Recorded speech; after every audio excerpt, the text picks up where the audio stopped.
咁啊，我有個學員啦，咁佢其實咧就已經入過精神病院㗎啦。佢原先係一個音樂老師嚟嘅。呢個世界上最容易通靈嘅係兩種人，藝術家、老師、音樂老師，佢係一個世界嚟嘅。你好容易進入呢個音樂嘅世界，薩滿都係通過音樂啊嘛。靈性嘅世界係啊，神聖嘅開啟。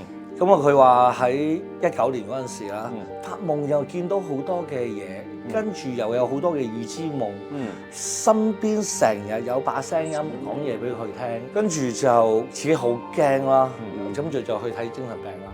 嗱，入院啦，沒錯。跟住佢入咗院之後咧，吃藥啦，打針啦，佢發現佢同其他人唔一樣嘅，有啲精神病人會同佢就開始去揾師傅啦，我覺得佢解唔到，跟住去學身心靈啦，跟住個身心靈老師話佢：你被裝咗個定位係嚇，裝咗喺度嚇。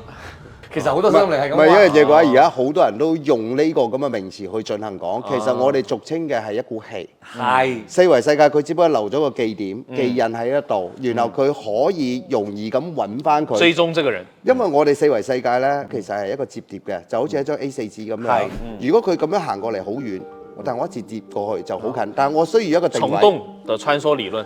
係啦，咁樣其實佢有個定位定咗喺你嗰度嘅時候咧，佢隨時就可以翻嚟啦。冇錯，所以佢後尾揾咗我之後，我話嚇好神奇咩？點解你會咁驚嘅？如果係我入咗10次精神病啦，我都係咁嘅人嚟嘅。我同你講咧，嗱，首先一樣嘢喺呢一個世代裏邊咧，其實係好多人開始覺醒咗。咁啊，覺醒咗嘅核心係乜嘢咧？